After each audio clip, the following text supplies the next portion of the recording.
Hello everybody, welcome back to another video. And today's video we're doing wiring, but I want to start off my videos in a different manner from now on. And I want to start them out with talking about something I've learned this week. And I want to leave this open for discussion. So I want all of you guys to go down in the comment section and tell me something that you learned this week. So something I learned this week is I learned that my camera actually has different settings.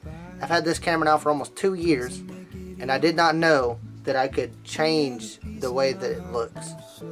Like I can change like to sepia or like different movie formats and all that stuff, which I think is very cool. I've had it set to auto the entire time and it's always done really good. But I actually recorded a little clip the other day whenever I learned about it in sepia, and it looks so good. I didn't even know I could do that. So that's something new that I learned this week. Hopefully you learned something new this week. If you didn't learn something new this week, you need to go learn something new. It doesn't matter what it is, whether you're learning how to learn a new skill or you learned a better way of doing something. As long as you've learned something, then you're doing life right. So anyways guys, so this week's video is going to be about electrical repair. And maybe this video is your way of learning something new every week. So anyway, so this week's video is going to be about electrical repair. Basically how to do it underneath the vehicle. There's not a lot of good videos out there of how to do it underneath the vehicle, and I'm not too sure this one's as good as some of the other ones out there. I don't know. I did my best, so I hope you enjoy. And yeah guys, without any further ado, let's go ahead and get started. Anyways guys, so today we're gonna be repairing some wiring on my truck, and the sun is directly where I need the camera to be and my eyes to be, so it's gonna be fun. But so whenever I bought this truck, somebody had installed this aftermarket bumper. They did a good job. It's got all grade 8 bolts holding it in, except for here it's got the factory frame bolts, which is great. But yeah, it's got all grade 8 bolts holding it in, and it's actually, I looked it up, it actually has 8,000 pounds. I'm not sure if you can see it right there. This thing's rated to tow 8,000 pounds. So I think it's actually rated to tow more than this whole truck is. So instead of putting a hitch on this truck, I'm going probably to install a bumper hitch that drops it down just a little bit for small trailers and stuff.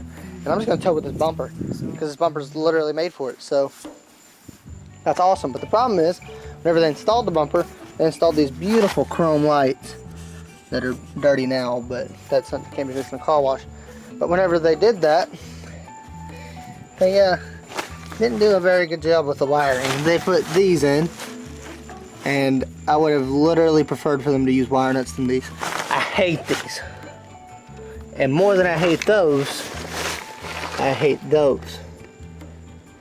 So, we're going to be repairing all that today, and maybe we'll fix this squeaky ass spare tire that's about to drive me up the wall whenever I drive down the road.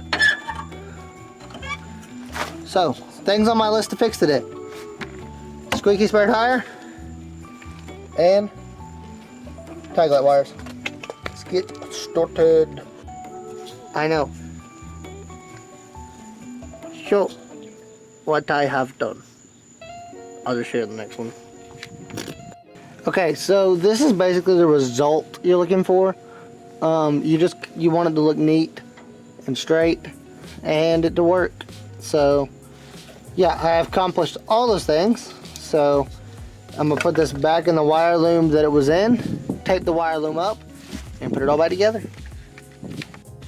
Okay, so what I'm gonna do first is I'm gonna remove it from there to display the wires. Now, another thing that I'm gonna do, I'm gonna take the wire loom and I'm gonna peel it back some so that it's nice and out of the way like that.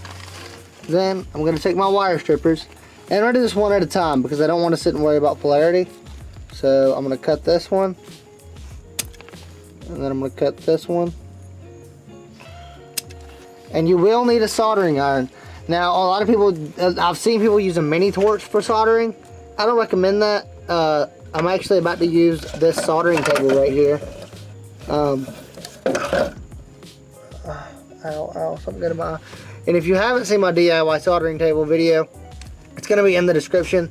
It's not the best thing in the world, but it definitely works and gets the job done. And I actually just used it on this last one, where I'll show both results at the end.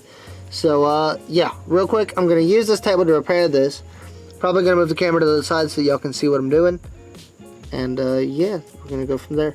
So the next thing that we gotta do is just strip back both ends of the wire. Pretty straightforward stuff here.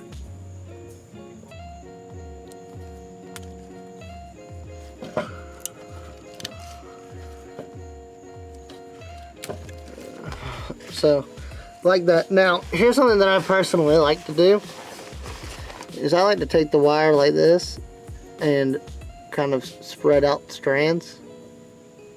Kind of like so. I like to do it kind of like that, make almost a crow's foot looking thing. And then I'll do the same thing to the other wire. And then I'm going to grab my piece of heat shrink. Don't forget to use heat shrink because this is going to be exposed to the elements.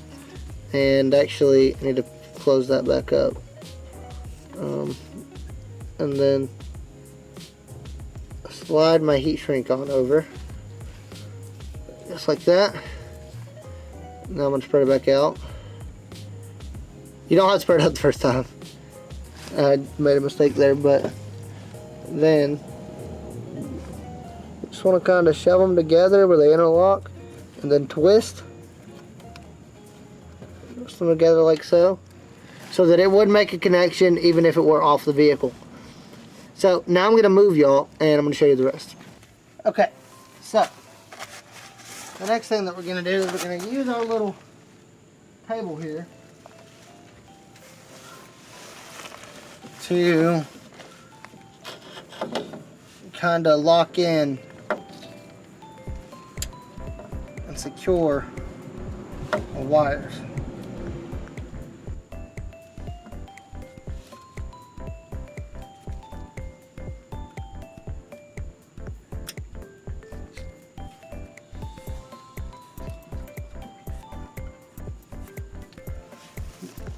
So now it's pretty straightforward. You're just gonna take your soldering iron, and I'm gonna tin it before I do this. And this soldering iron's old, so I'm actually gonna preheat it as well because it doesn't really do very well by itself. And then you're just gonna slowly heat. I like to heat from the top, and then just kind of wait for it to get hot enough for it to melt the solder.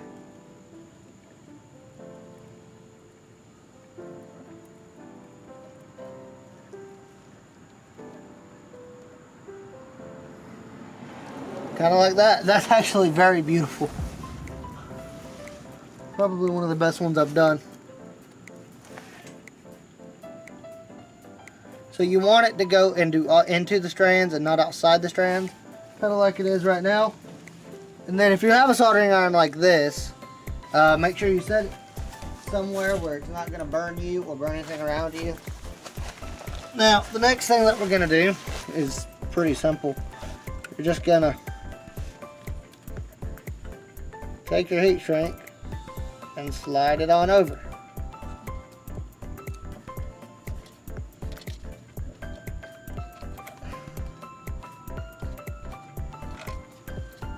Kind of like so. Then I use a mini torch like this. I use a mini torch, but you can use a lighter. I just think that this makes it a lot quicker.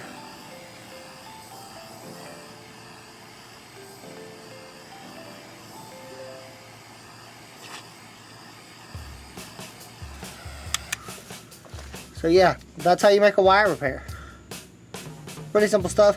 The solder in here may be hot from using a mini torch, so give it a minute to cool off before you tug on the wires. But yeah guys, that's pretty much how you do it. I'm gonna go ahead and do this other one, and then we'll go from there.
And ta-da!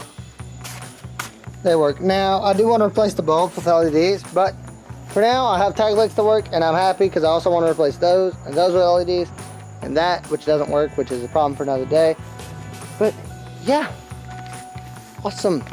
So I know that it looks like a mess behind me right now, and that's because we are currently in the process of cleaning this place out in preparation for the 1981 F100 build. So, my red truck, I made this video probably a month and a half ago, and before I finally posted the clips, but yeah, so that truck is actually in the shop right now for transmission issues. Hopefully it's good. I've been, banking on it. I haven't had a call. It's been there since Monday, and it's Wednesday now, so I'm hoping in the next couple days I get a call with a diagnosis. Whatever it ends up being, we'll probably end up fixing it here.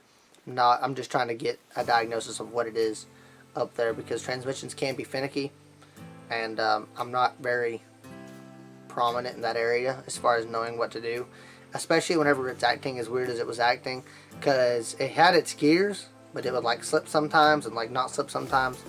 And I feel like things like that should just be left to the professionals who have done it more than me, and I'd just rather not take a chance on something like that.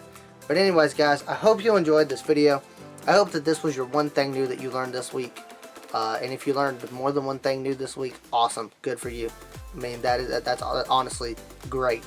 I wish that I could just continue learning for the rest of my life, and that's what I hope to do. And I hope that you guys do the same. And it doesn't have to be, learning a big brand new skill. It can be learning something little. Something of how to clean your floors a better way, or how to wash your clothes a different way. A different way of going about your diagnosis and your repair. And we have a new 90s model Ford added to our collection. And that one is going to have its own video series of how to diagnose and repair older trucks that don't have scan tools you can just plug into and see what's up with it. And I feel like there's not a lot of information out there on this, so I'm going to do my best to guide you through the process, and hopefully you learn something from it. But anyways, guys, I need to stop jabbering. Thank you very much for watching. I hope you enjoyed this video. If you did, drop a like, subscribe to the channel, turn on post notifications, all that good stuff, and I will see you guys in the next one. Bye-bye.